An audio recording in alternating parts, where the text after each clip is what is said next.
Welcome to Dr. Kanta Butra's Public Awareness Series.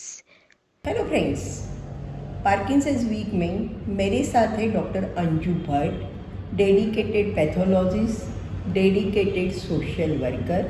वो आई है अपने क्वेश्चंस के पेटारे के साथ जो पार्किंसन के पेशेंट के हैं। सो अंजू भाई, पहला प्रश्न है पेशेंट का।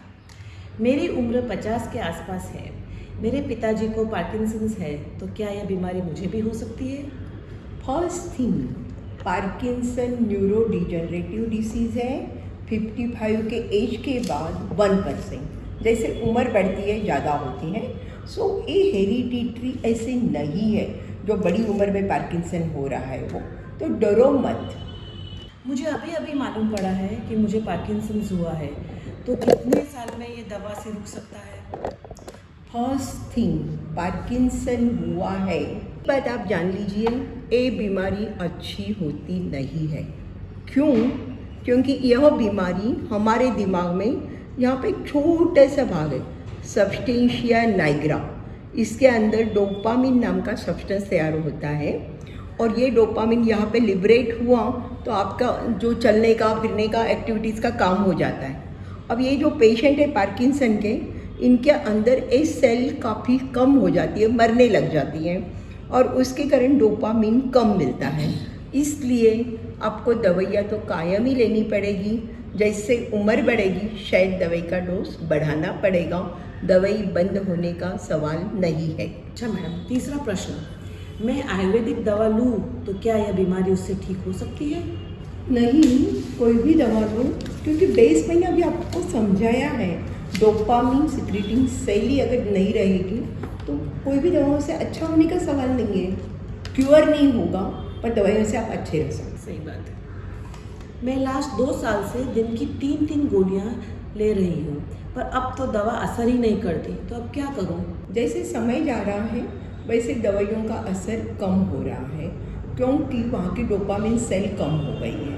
तो आपको बाद में तो दवाइयाँ लेते वक्त ध्यान रखना पड़ेगा, दवाई सुबह में भूखा पेट लेनी है, और खाने के पहले दवा लो। दवाई आप 3 ले रहे तो शायद 4-5 धीमे धीमे जैसे ज़रूरी पड़ेगी वैसे दवाइयाँ बढ़ानी पड़ेगी। अब दवाई भूखा पेट क्यों लेनी है?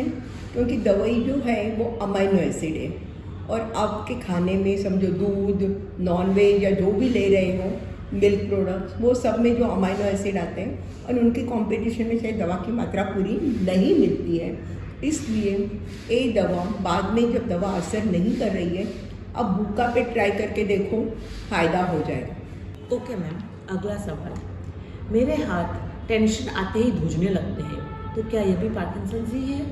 नहीं, पार्किंसन की धुजारी बहुत अलग होती है। यूजुअली पार्किंसन की धुजारी एक साइड में आती है ऐसे, वो भी पर्टिकुलर मूवमेंट जिसको हम लोग पिल रोलिंग बोलते हैं। ऐसे आप बत्ती बनाते हैं ना, तो जैसे हाथ हिलता है वैसे, और जब आप आराम कर रहे हो तो ज़्यादा धुजते हैं। वही आप कुछ काम करने लगोगे धुजारी कम हो जाएगी या काफ़ी बार बंद हो जाती है।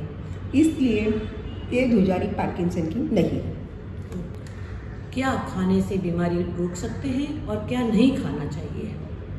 देखो, क्या खाने से, इसके लिए तो मेरे पास जवाब ज़्यादा नहीं है, पर मैं आपको बोलूँगी, पार्किंसन को जो प्रॉब्लम्स रहती है, धुजारी रहती है, काम में धीमापन आ जाता है, चलने में सब चीज़ें स्लो हो जाती है, थोड़ा बैलेंस जाता है, उसके सिवा दूसरे प्रॉब्लम भी रहते हैं। उसमें से इम्पॉर्टेंट प्रॉब्लम है कॉन्स्टिपेशन, और उस कॉन्स्टिपेशन के लिए या कब्जी के लिए खाने में आप चेंज कर सकते हो।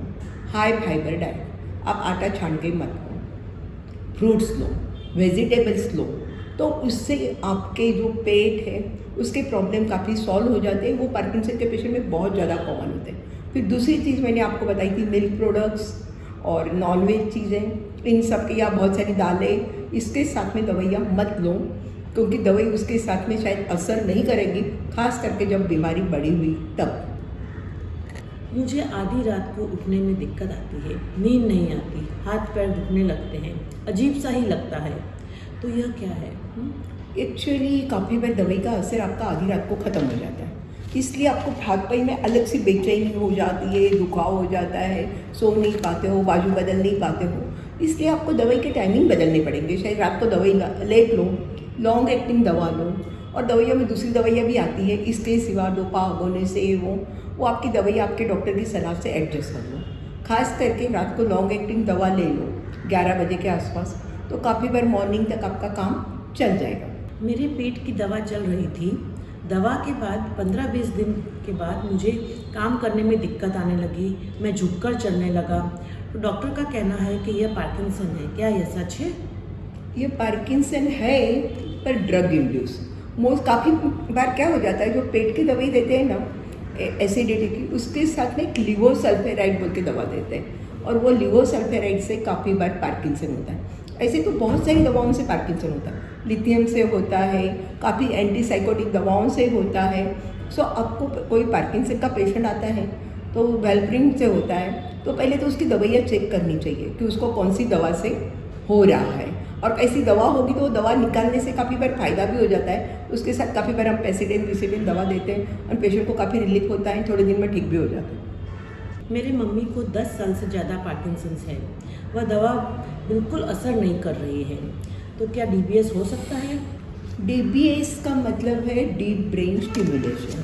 आपको जो हार्मोन चाहिए वो मिलाने के लिए वहाँ पे एक इलेक्ट्रोड लगाते हैं, और वहाँ पे जैसे आपके हार्ट के जैसे पेसमेकर लगाते हैं ना, वैसे वो दिमाग में पेसमेकर जैसे लगाते हैं, और वो स्टिमुलेट करने से वो हार्मोन डोपामिन आपको कंटिन्यूस मिलता रहता है, और उसके साथ दवाइयाँ लेनी पड़ती हैं। अगर वहाँ से हार्मोन होगा, सब्सटेंशिया नाइग्रा में सेल्स होगी, तो ही डीप ब्रेन स्टिमुलेशन काम करेगा।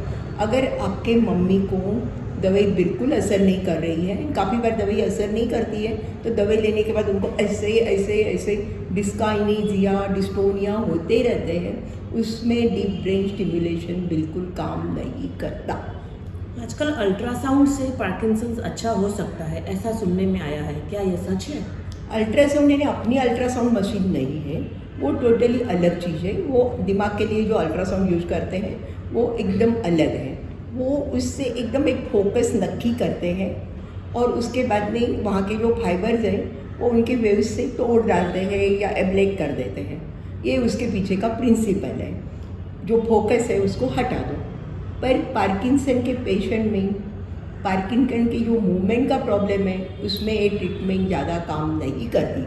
पर पार्किंसन के पेशेंट में डिस्काइनेजिया दवाई के बाद में काफ़ी पेशेंट को होता है, ऐसे होगा ऐसे होगा ऐसे होगा ऐसे ऐसे ऐसे करते हुए इतने हिलेंगे कि पूछो मत, तो उसमें वो हिलने का उससे बंद हो सकता है। सो ये डिस्काइनेजिया के लिए इसेंशियल ट्रेमर्स के पेशेंट आते हैं कि जिनको पार्किंसन नहीं है पर धुजारियाँ आती हैं, काम करते करते उनकी धुजारी इतनी बढ़ जाती है कि उससे वो बिल्कुल काम नहीं कर पाते, हाथ से चीज छूट जाती है। उन पेशेंट के लिए अल्ट्रासाउंड ट्रीटमेंट काम करती है। मैडम, अभी लास्ट प्रश्न है, एपोमॉर्फिन के इंजेक्शन से पेशेंट दौड़ता हो जाता है, क्या यह सच है? एपोमॉर्फिन यानी डोपा अगोनिस्ट ड्रग है, वो डोपा स्टिमुलेट करता है।